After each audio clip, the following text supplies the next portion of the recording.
Hello, my name is Brittany and I want to welcome you to Royal News Network. This is your channel for anything related to royalty, from news and gossip to fashion and jewelry. We will have it all here for you on this channel. When it comes to royal watching, sometimes I'm a little disappointed by some of these so-called experts. Sometimes they can't distinguish between the Queen's various cousins, although I know that can be kind of difficult, or they just don't know the kind of history and traditions that go along with royalty. And so I wanted to start this channel and I want to start my website, Royal News Network, in part to bring an additional insight and commentary that you might not be normally getting anywhere else.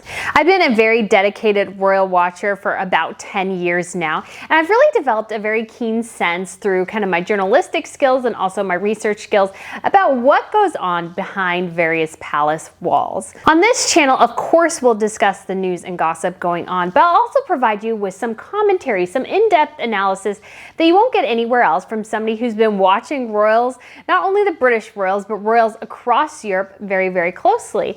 One of the videos we'll be doing is looking back at Harry and Meghan's interview with Oprah Winfrey. It's been a year since they've done that, and really it may have been one of the biggest mistakes they've made post-Brexit. It hasn't, I don't think, fared for them very well.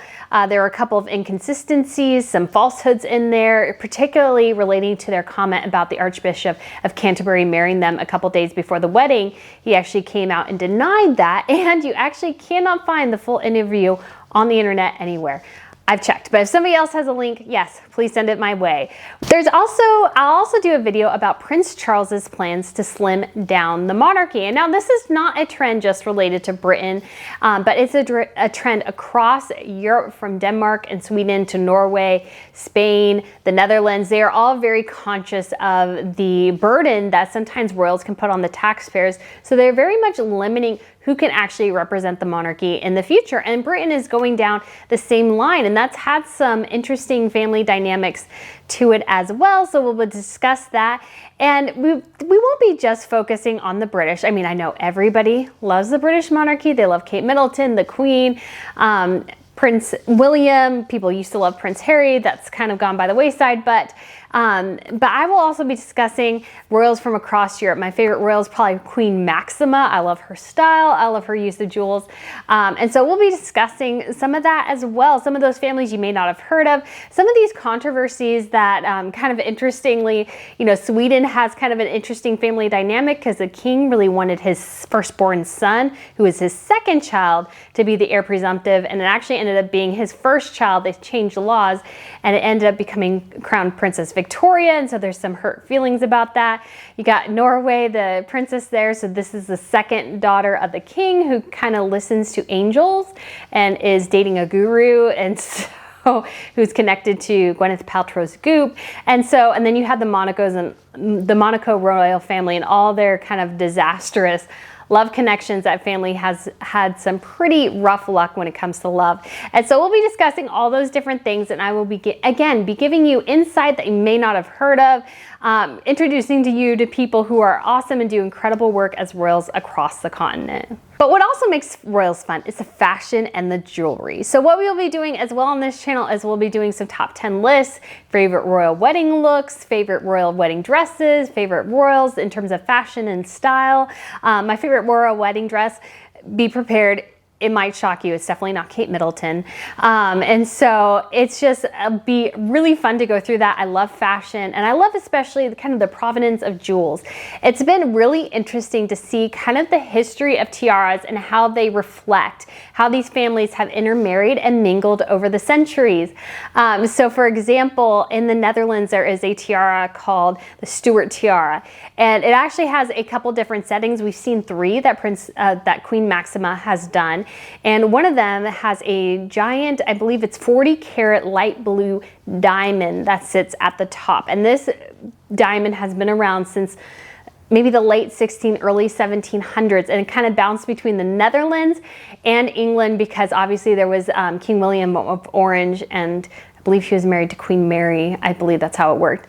And so that'll be that aspect of it as well. And what we'll do on this channel too is we'll look at some of the historical, royals have always been a huge part of plays and satire and so many different things, and they've and been a part of our television and movie screens basically since inception. And you think back to William Shakespeare, several of his plays were about royals, King Richard, King Henry. And so we'll be looking at some of the historical movies and television shows that are around right now. So you have The Tudors, you have The Great that focuses on Catherine the Great of Russia.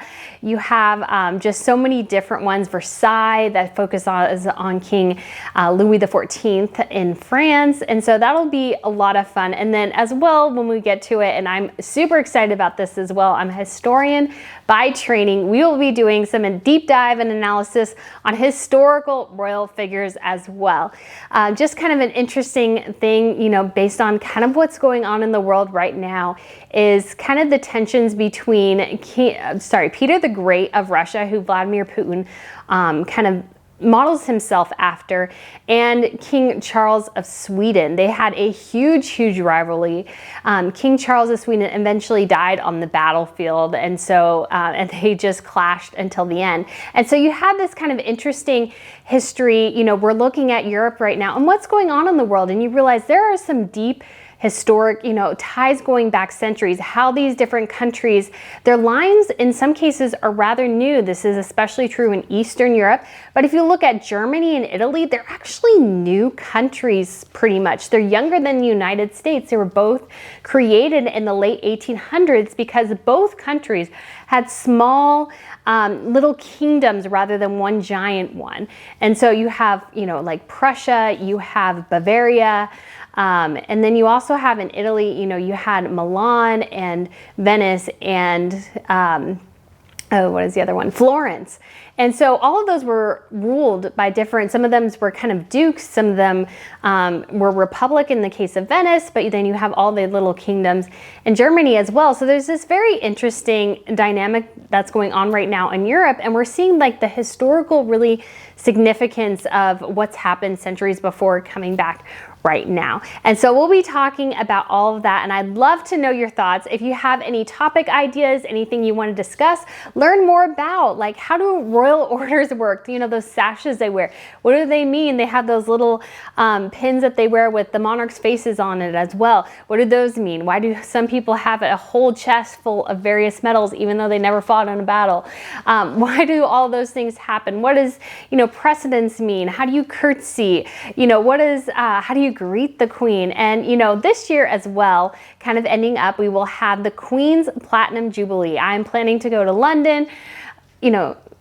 Hopefully nothing happens there. And so I'm planning on going to London, and I'm going to cover the Platinum Jubilee for you. So you will get new and unique content on here about the Platinum Jubilee that you won't get anywhere else from someone on the ground. I'll be going to the various palaces. I plan on going to Kensington Palace. There's a new exhibit open there with royal portraits. We have Hampton Court Palace, which I've been to one time and I want to go back so bad.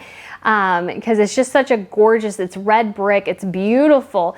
That's where King Henry VIII lived for several years. And then you also have, the Tower of London, which has deep historic roots in Great Britain. It's been around since 1066 when William the Conqueror built it.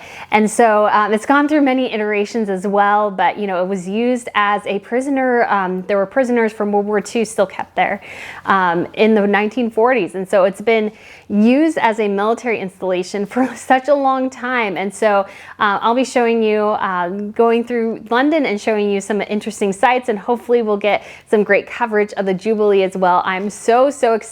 So if you love royals, this is your channel. We'll be covering everything, like I said, news, gossip, commentary, fashion, jewelry, history, television shows and movies. It'll all be right here. And so if you want to sign up, go ahead and subscribe. I would love to have you back. And I will be, again, releasing a video kind of discussing Harry and Meghan's Oprah reaction video. That'll be my first video coming up next, and that'll drop either on Sunday or on Monday. And so let me know what video and content you would like to see. Do you want to know more about different tiaras? Do you want to know more about various royal families and family members? Just let me know down below.